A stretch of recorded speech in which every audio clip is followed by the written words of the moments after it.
Salut à tous, merci d'être là pour cette première chronique Hit Story.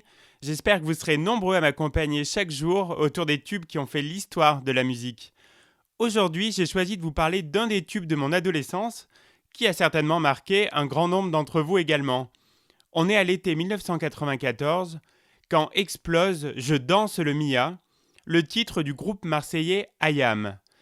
Il deviendra le premier grand succès du rap en France, même s'il faut bien dire qu'il échappe à tous les classiques du genre et aux repères musicaux connus alors. À première vue, cet ovni pourrait apparaître comme un produit commercial des années 90, mais il n'en est rien. Je danse le Mia figure dans le double album Ombre et Lumière d'IAM, paru en novembre 93 au milieu de titres beaucoup plus graves. Elle raconte avec nostalgie les soirées des jeunes Marseillais, amateurs de funk dans les années 80. Pour créer le buzz, comme on dirait aujourd'hui, la maison de disques d'IAM va remixer le Mia en janvier 94. Pour cela, elle utilise une ritournelle de basse d'un succès funk des années 80, Give Me the Night de George Benson, qui va lui donner une nouvelle dynamique. Le succès ne tarde pas à arriver. Plusieurs raisons à cela.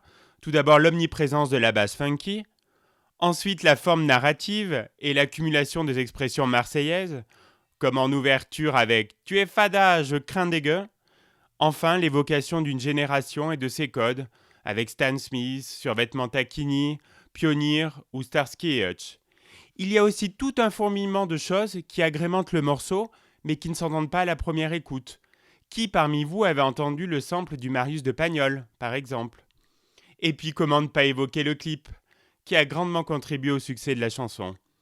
Il est signé Michel Gondry, qui n'avait pas encore travaillé avec Björk à l'époque. Plein de zoom avant et arrière sur des personnages hauts en couleur et aux tenues vintage, ajoute à la parodie et à l'humour. Je danse le Mia finira sur la deuxième place des meilleures ventes de singles en 94. Alors, prêt à danser le Mia ?